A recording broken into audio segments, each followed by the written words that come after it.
ಎಲ್ರಿಗೂ ನಮಸ್ಕಾರ. Welcome to Kannadathi home kitchen. ನಾನಿವತ್ತು ಕ್ವಿಕ್ಕಾಗಿ ಹಾಗೆ ಹೆಲ್ತಿಯಾಗಿರುವಂಥ ಒಂದು ಸೆಟ್ ದೋಸೆ ಮಾಡ್ತಾಯಿದ್ದೀನಿ. ಯಾರೆಲ್ಲ ನನ್ನ ಚಾನಲ್ ಸಬ್ಸ್ಕ್ರೈಬ್ ಮಾಡದೆ ನೋಡ್ತಾ ಇದ್ದೀರೋ ಪ್ಲೀಸ್ ಸಬ್ಸ್ಕ್ರೈಬ್ ಮಾಡ್ಕೊಳ್ಳಿ. ಸೆಟ್ ದೋಸೆಗೆ ನಾನು 1 ಕಪ್ಪಷ್ಟು ಉಪ್ಪಿಟ್ಟಿನ ರವೆ ಬಳಸ್ತಾ ಇದ್ದೀನಿ. ಅದಕ್ಕೆ ಅದೇ ಕಪ್ಪಲ್ಲೇ 1 ಕಪ್ಪಷ್ಟು ಅವಲಕ್ಕಿ, ಹಾಗೆ 1 ಕಪ್ಪಷ್ಟು ಅಕ್ಕಿ ಹಿಟ್ಟನ್ನು ಬಳಸ್ತಾ ಇದ್ದೀನಿ. ಹಾಗೆ 1 ಕಪ್ಪಷ್ಟು ಮೊಸರು. ನಿಮಗೆ ಹುಳಿ ಜಾಸ್ತಿ ಬೇಕಂದರೆ ಮೊಸರನ್ನ ಇನ್ನೂ ಅರ್ಧ ಕಪ್ಪಷ್ಟು ಹಾಕೋಬಹುದು. ಅದೇ ಕಪ್ಪಲ್ಲೇ 1 ಕಪ್ಪಷ್ಟು 2 ಕಪ್ಪಷ್ಟು ನೀರು ನಾನು ಯೂಸ್ ಮಾಡ್ತಾಯಿದ್ದೀನಿ. ಫಸ್ಟು 1 ಕಪ್ಪಷ್ಟು ಹಾಕ್ಕೊಂಡು ನೀಟಾಗಿ ಕಲಿಸ್ಕೊಂಡು ಆಮೇಲೆ ಮತ್ತೆ 1 ಕಪ್ಪಷ್ಟು ನೀರು ಹಾಕ್ಕೊಂಡು ನೀಟಾಗಿ ಮಿಕ್ಸ್ ಮಾಡೋಣ. ಮಿಕ್ಸ್ ಮಾಡಿದ ಮೇಲೆ ಒಂದು 20ರಿಂದ 30 ನಿಮಿಷ ನೆನಿಬೇಕಿದು ನೀಟಾಗಿ. ಅವಲಕ್ಕಿ ಅದೆಲ್ಲ ನೆನಿಬೇಕು ನೋಡಿ. ಈಗ ಒಂದು 20 ನಿಮಿಷದಿಂದ 30 ನಿಮಿಷ ನೆನೆಯಕ್ಕೆ ಬಿಡೋಣ. ಈ ಕಡೆ ಚಟ್ನಿ ರೆಡಿ ಮಾಡ್ಕೊಳ್ಳೋಣ. ಚಟ್ನಿಗೆ ಒಂದು ಪ್ಯಾನಲ್ಲಿ ಒಂದು 2 ಸ್ಪೂನಷ್ಟು ನಾನು ಎಣ್ಣೆ ಹಾಕ್ಕೊಂಡಿದ್ದೀನಿ. ಎಣ್ಣೆಗೆ ಒಂದು 3ರಿಂದ 4 ಹಸಿಮೆಣ್ಸಿನ್ಕಾಯಿ, ಒಂದು 5ರಿಂದ 6 ಬೆಳ್ಳುಳ್ಳಿ, ಒಂದು 1/4 ಇಂಚಿನಷ್ಟು ಶುಂಠಿ, ಹಾಗೆ ಒಂದು 1/4 ಸ್ಪೂನಷ್ಟು ಜೀರಿಗೆ ಹಾಕ್ಕೊಂಡು ಹುರಿತಾ ಇದ್ದೀನಿ. ಇದಕ್ಕೇ ಒಂದು ಅರ್ಧ ಕಪ್ಪಷ್ಟು ಪುಟಾಣಿ ಹಾಕ್ಕೊಂಡಿದ್ದೀನಿ.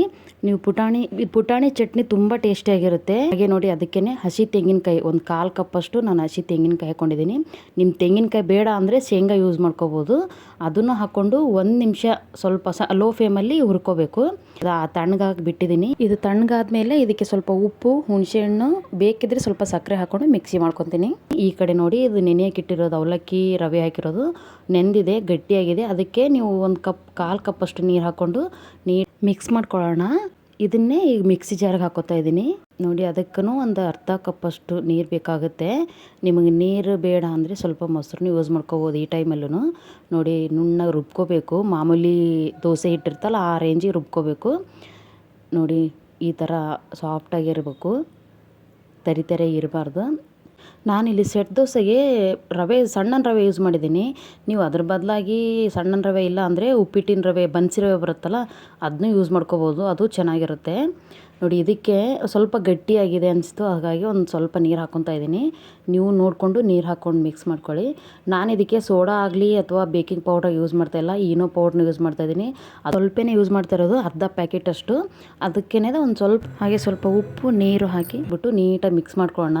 ಅದು ಈನೋ ಪೌಡ್ರ್ ನೀಟಾಗಿ ಮಿಕ್ಸ್ ಆಗಬೇಕು ನೋಡಿ. ನೀಟಾಗಿ ಮಿಕ್ಸ್ ಮಾಡ್ಕೊಳ್ಳೋಣ. ಇದು ಮಿಕ್ಸ್ ಆದಮೇಲೆ 1 ನಿಮಿಷ ನೆನಿಬೇಕು.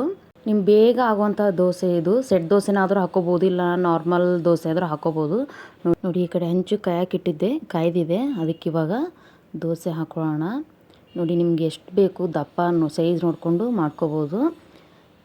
ಸೆಟ್ ದೋಸೆ ಅಂದರೆ ನಾರ್ಮಲ್ ಸ್ವಲ್ಪ ದಪ್ಪನೇ ಇರಬೇಕು. ನಾನು ಮೇಲ್ಗಡೆ ಸ್ವಲ್ಪ ಈರುಳ್ಳಿ ಮತ್ತು ಕ್ಯಾರೆಟ್ ತುರಿನ ಹಾಕ್ತಾಯಿದ್ದೀನಿ. ನೀವು ಇದ್ರ ಬದಲಾಗಿ ಬೀಟ್ರೂಟ್ನ ಯೂಸ್ ಮಾಡ್ಕೋಬೋದು ನೋಡಿ. 1 ಸ್ಪೂನಷ್ಟು ಆಯಿಲ್ ಹಾಕ್ತಾಯಿದ್ದೀನಿ ನೋಡಿ. ಬೆಂದಿದೆ, ಒಂದು ಸೈಡ್ ಬೆಂದಿದೆ. ಅದನ್ನೀಗ ಮಗಚಾಕೋಣ.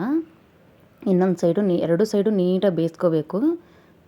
ತುಂಬಾ ಸಾಫ್ಟಾಗಿರುತ್ತೆ, ಆಮೇಲೆ ಕ್ವಿಕ್ಕಾಗಿ ಆಗುತ್ತೆ, ಬೇಗನೆ ಆಗುವಂಥ ದೋಸೆ ಇದು. ಯಾರಾದರೂ ಮನೆಗೆ ಗೆಸ್ಟ್ ಬಂದಾಗ ಎಲ್ಲ ಬೆಳಗಿನ ತಿಂಡಿ ಏನು ಮಾಡಬೇಕು ಅಂತ ಯೋಚನೆ ಮಾಡುವಾಗ ಆ ಟೈಮಲ್ಲಿ ಬೇಗ ಆಗುವಂಥದ್ದು. ಒಂದು ಅರ್ಧ ಗಂಟೆ ಸಾಕು, ಅರ್ಧ ಗಂಟೆಲೇ ಆಗೋಗ್ಬಿಡುತ್ತೆ ನೋಡಿ. ನೀವು ಬೇಕಿದ್ದರೆ ಇದಕ್ಕೆ ಟೊಮೆಟೊ ಮಿಕ್ಸಿ ಮಾಡ್ಕೋಬೇಕಾದ್ರೆ ಟೊಮೆಟೊನೂ ಮಿಕ್ಸಿ ಮಾಡ್ಕೋಬೋದು ಅದ್ರ ಜೊತೆಗೇ, ಅದು ಚೆನ್ನಾಗಿರುತ್ತೆ.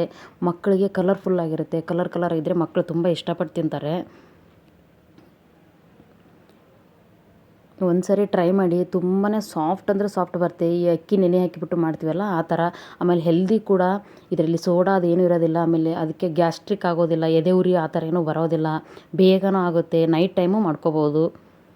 ಈ ವಿಡಿಯೋ ಇಷ್ಟ ಆದಲ್ಲಿ ಲೈಕ್ ಮಾಡಿ, ಶೇರ್ ಮಾಡಿ, ಕಮೆಂಟ್ ಮಾಡಿ. ಪ್ಲೀಸ್ ಸಬ್ಸ್ಕ್ರೈಬ್ ಮಾಡಿ. Thank you.